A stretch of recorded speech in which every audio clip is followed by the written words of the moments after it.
Hello, beautiful soul! Welcome back to my channel. This is my channel. I'm from Japan, Kabayan Aquarius. This reading is for you. Siyempre, belated happy birthday and advance sa inyong lahat. Maraming salamat po na sa mga subscriber, new subscriber, cross-watcher. At sa mga bago pasok dyan, welcome na walang kayo sa bahay ni Ate I Am May. Siyempre, wish ko sa inyo wish ko matutupad nyo lahat ng pangarap nyo sa buhay nyo. Maraming salamat din sa mga nagpa-personal reading. Kung gusto nyo na energy nyo lang talaga, ang gusto nyo makuha natin. All the details is in description below. Pakicheck na lang po. General reading tayo. Aquarius, kunin mo lang sa iyo at itapon ang hindi naman sa iyo. Maaring vice versa. Energy mo, energy ng person mo, energy ng malapit sa puso mo. Nangyayari, or mangyayari pala. Use your own intuition. Lawakan nyo ay yung isipan. Ano man ang gender mo, ano man ang edad mo. Wala sa barahang kapalaran na tao, nasa inyo pa rin ito. Gawin yung guide yung mga warning na pwedeng lumabas, hindi yung negative warning yung para magkaroon din kayo na idea para mga bagay na dapat maiwasan, ma-aware, or ano man yan, baka makatulong. Pero kung gusto nyo na positive reading lang, hindi itong channel na ito para sa inyo. Tingnan natin, Aquarius.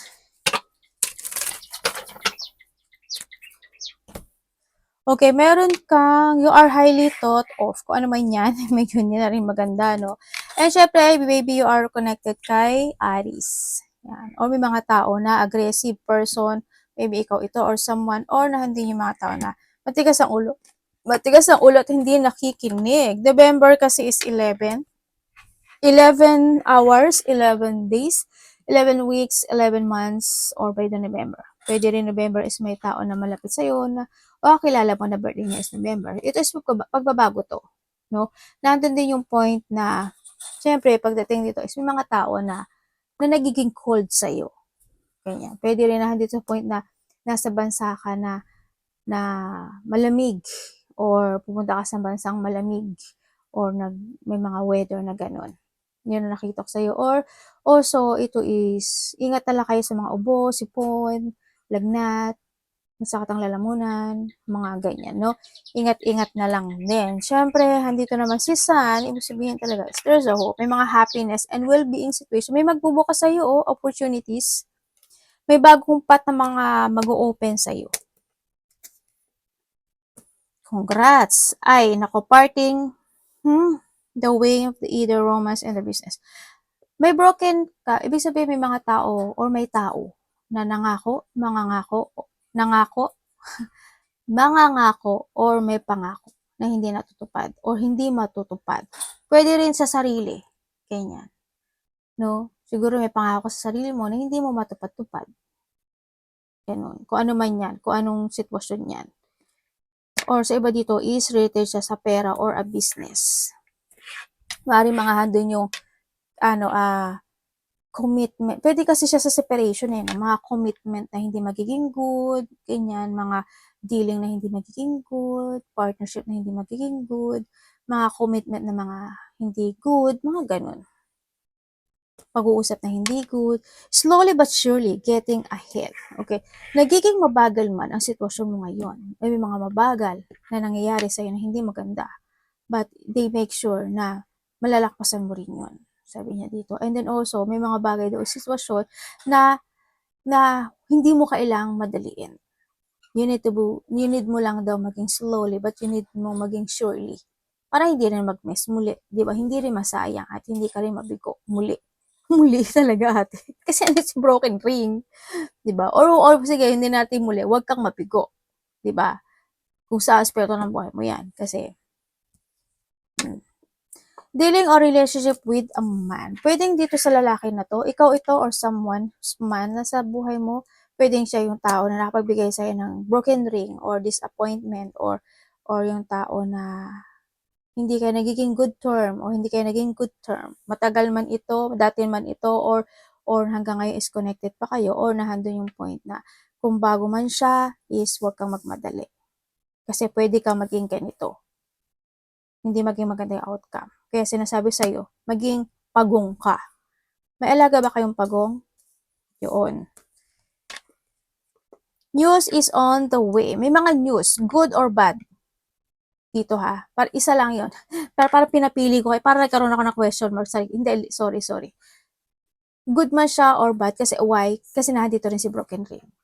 Kaya pwede makaka-receive kayo ng mga bad news or also a good news. At if you want na maka-receive ng good news, maging slow ka. Di ba? Kung ano ba yan? Or pwede rin kasi we have the good news kasi handito rin si Sun. Ibig sabihin, mga positive pa rin naman na darating sa iyo. Yun na nakita ko. Tulad ng mga opportunities, di ba? O kaya makaka-receive ka ng mga flower, gift, diamond, mga ganyan. You will receiving something or a blessing. Yan, yung mga news. Kasi ito ang ganda niya, di ba? May alaga kayong rabbit. Yun. Kung sa mga ano naman yan, sa mga bago, eh ingat ka na lang. Maging tortoise ka. Di ba? And we have the April. April kasi is 4 hours, 4 minutes, 4 hours, 4 days, 4 weeks, 4 months, or April. Or may kakalala ka na April ang pangalan. April ang pangalan. Also, and syempre birthday, ganyan.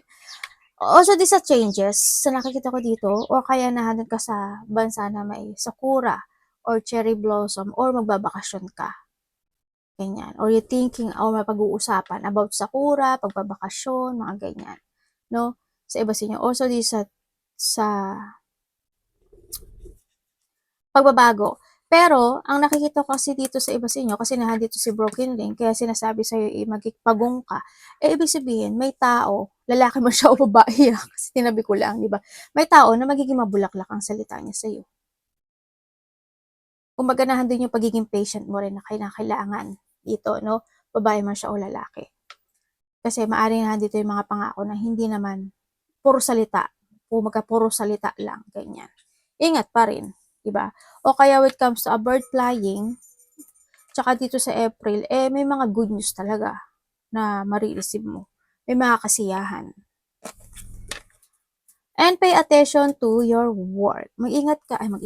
Pay attention ka lang sa mga, sigurado sa point na with the second half, more of pay attention ka sa mga messing situation mo sa buhay mo. Ganyan.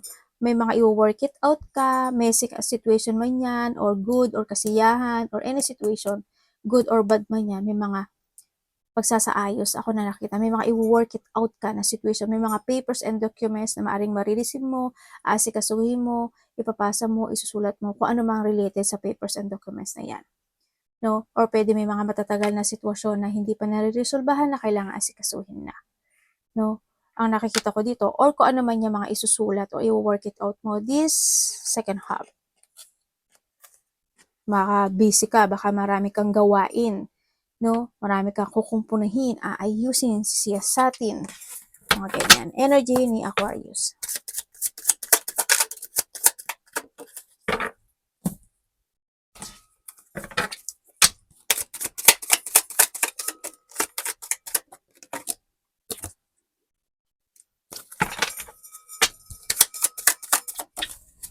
Okay, when it comes sa energy mo,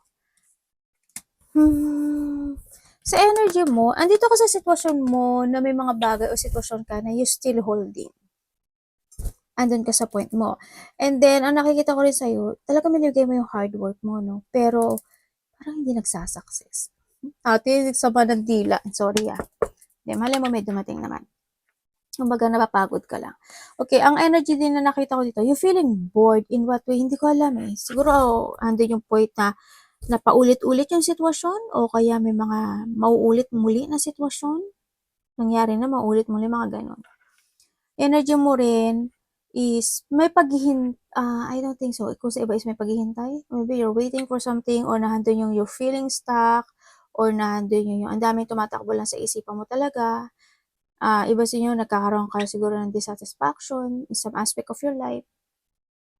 Minsan, medyo low kasi yung energy na nakukuha ko sa'yo, hoping hindi ka may sakit, no? Hoping wala kang sakit, pero low energy. Dito sa sitwasyon, pag nagkakaroon kasi ako ng low energy, may sakit. Sana hindi. Sana wala. Sana wala. Yun ang nakita ko dito. Kumbaga kahit masama yung pakiramdam mo o may nararamdaman ka, pinipilit mo pagtrabaho, i-work it out yung sitwasyon, ayusin yung sitwasyon, ganyan.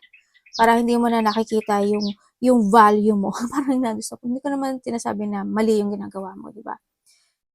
Nagkakaroon lang ng dissatisfaction sa ibang aspeto ng buhay mo, ganyan. Yun na nakita ko. Siguro may mga sitwasyon din na ako na nakita sa'yo na you feel rejected in some aspect of your life, mga ganun. Yan, nalo-loss of thought din yung iba. So, iba naman sa inyo is parang bahala na situation o hindi ka na gano'n na nagiging na nag-e-effort sa isang sitwasyon. Pwedeng na doon sa point na yun. Ano pa ba? Nasa baraso kasi anak ko. Tama, may popo. Kaya pala nasa baraso. Kaya pala may mainit. Parating. Ano pong parating? Aquarius.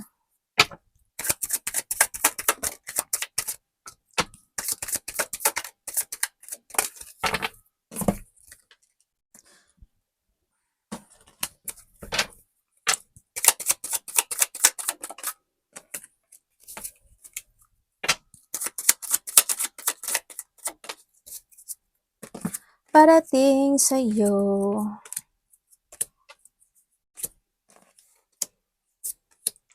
Natin Okay. Okay, parating sa'yo. Parating sa'yo, Aquarius. Nandito yung sitwasyon na yes, makakaramdam ka na excitement. Kasi may mga celebration parties. Kasi nga, di ba, ano mo nga, birthday mo. di ba? Yan, may mga gathering, happy gathering. Sa iba sa inyo, parang nahandun yung sitwasyon na meron kang kahilingan na makakamit mo kasi nahandun yung reward and success in some aspect of your life. May mga ganon. May mga fulfillment and achievement ako na nakikita sa'yo. Yun ang parating. May parating din ako na nakikita na hindi ko alam eh. Siguro meron ka mga past man yan or bago na related to a papers and documents.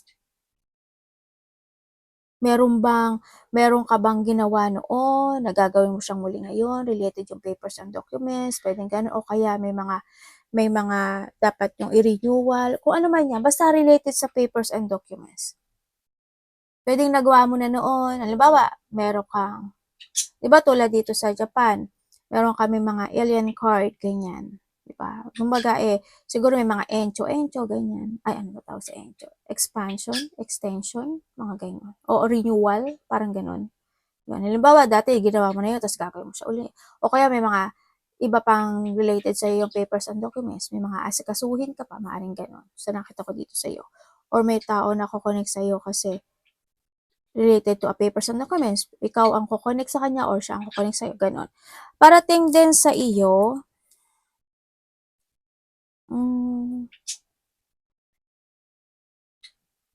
1, 2, 3. May haharapin ka daw na mataas na tao. Hindi ko alam ano yun. Pero may haharapin ka na mataas na tao. Ganyan. O nakakataas sa'yo. 1, 2, 3, 4. Ang daming tao Ang daming tao. Siguro nga party mo, no? Kasi madami akong tao nakikita. Iba dito travel. Malayo man o malapit yan, may travel. Parating din sa iyo is may pagtatapos Hindi ko alam yung what way. Pero may pagtatapos. O may tao na makipag-aayos o may pagsasaayos. Ako nakikita. Pwedeng ganun. Kasi andito ito si King of Wands.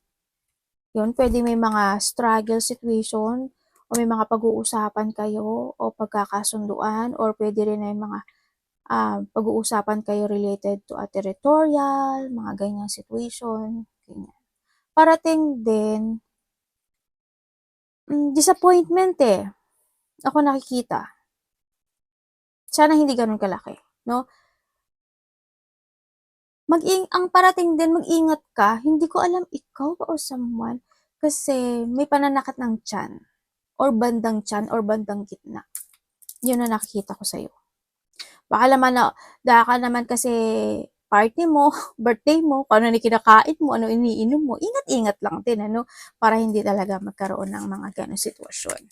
Yan, may mga unexpected situation na magaganap sa'yo. Good man yan or bad, ganyan. Ingat ka lang, no? Dapat iwasan. Anak, chotomate nga kayong dalawa dyan. Yung kasi nakaano siya sa braso ko. Dapat iwasan ni Aquarius. Tama, di ba? Tapos tatalon din yung isa, o, di ba? O, di ba? Kaya hindi ako makagalaw. Dapat iwasan. Uy, uy, uy.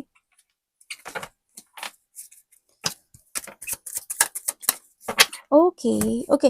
Iwasan mo yung, syempre, alam ko naman you enjoy your life. Syempre, i-enjoy mo rin yung sarili mo, no? And iwasan mo yung mga frustration, yung pag-isolation, yung mga tao na chismoso, chismosa, umiwas ka dyan, o wag ka na rin makasawsaw.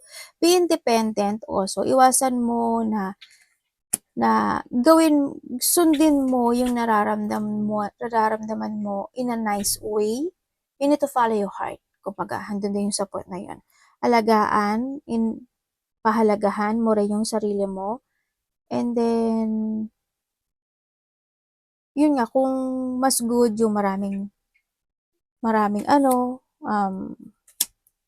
dahon-dahon ang kainin mo. May devil.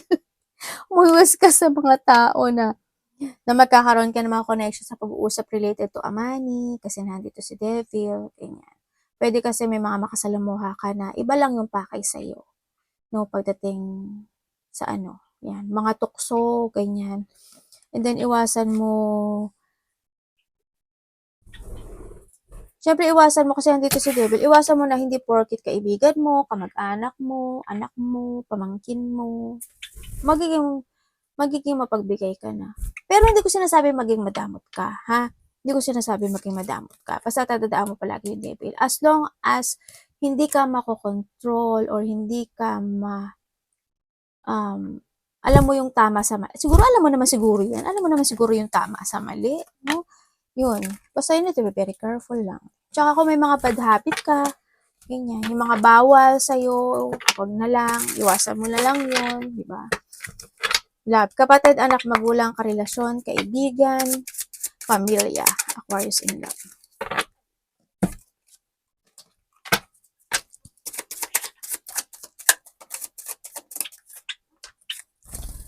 Okay, when it comes to love, ba't ganyan yung love?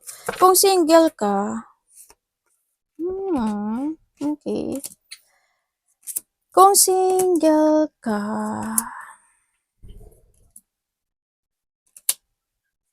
maaaring may tao na nakakasalamuha mo na. Or pwede rin itong tao, nakakasalamuha mo to. Or pwede rin itong tao na to, makikilala mo to sa isang mataong lugar. Yun. So, may mga events, ganyan. Basta may mga events o mataong lugar, makikilala mo siya. Pwede nakakausap nyo na to o nakakabanding nyo na to sa iba sa inyo. Sa iba naman sa inyo, kayo na sa kahiwalay. Oo, kasi nandito emotion, no? Kasi andyan na yung beginning, andyan na may pagpapahalaga. Andyan yung pagmamahal na naganap po nangyari. Actually, isa sa inyo, ginawa talaga yung lahat pagdating sa relationship. Pero naging needy lang talaga yung isa. Nagkaroon ng mga poot, depression, sad, naging moody yung situation, nagkaroon ng mga dramatic situation, may pag-iwan sa ere, nag-move on, nagkaroon ng betrayal, nagkaroon ng manipulative, yan, naghari-harian, nag-control, naging controller, hanggang sa, iba dito, namatay na to. Death, kasi may pagtawid na ng mundo eh. Kaya nakita ko dito, iba dito is single. Diba? And then, hanggang sa nalaman may katotohanan. Kaya kayo nagkahiwalay. Pero isa sa inyo, pa rin,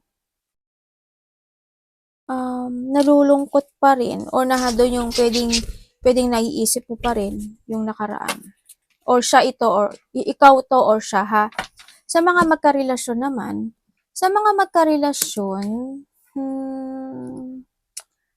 medyo, isa sa inyo kasi is medyo may pagka-dramatic part, or medyo sensitive lang talaga siya. Sa nakikita ko dito, no? They always waiting pagdating sa iyo, or vice versa, ikaw ito sa kanya. Hando naman yung kung nagkakaroon ng mga conflict or hindi pagkakasundo, nagkakaroon din naman ng pagkakasundo or nagkakaroon pa rin ng recovery. Pinipilit pa rin na maging tama ang lahat nagbibigay naman ng isa sa inyo ng effort dito sa connection na to. Yun nga lang talaga, handun talaga yung emotions o na pag-iisip na hindi maganda. Na baka itong ano ko is may iba, baka ganito, baka ganyan. Nandun sa point na yun. Kaya ang nangyayari dito, you always give forgiveness sa connection or siya ito sa iyo. Kumbaga nandun ka sa point na parang yung isa sa inyo kasi, if you want me, follow me. Nandun sa point, wag naman ganun, hindi ka naman ano, di ba, tuta. Hindi, nasa sa inyo yan, kasi love life nyo yan.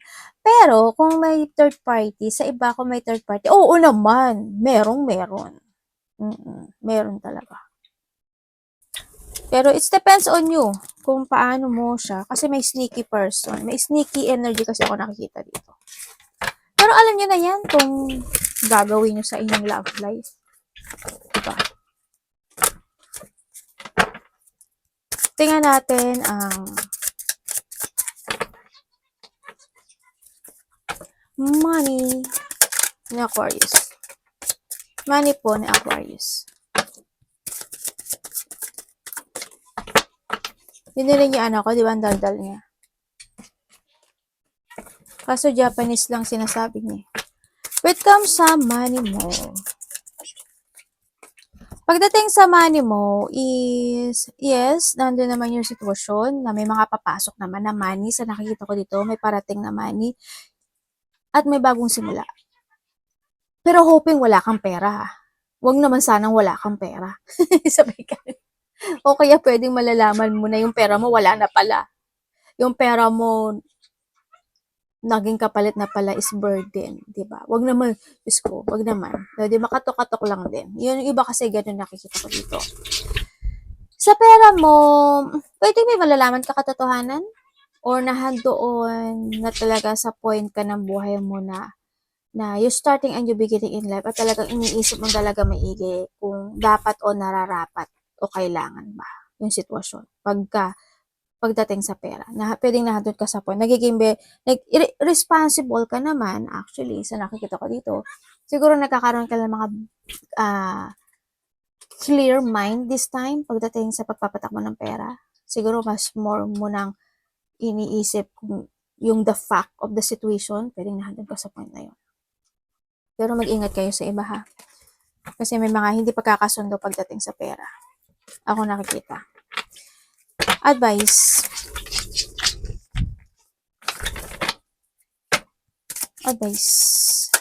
Aquarius.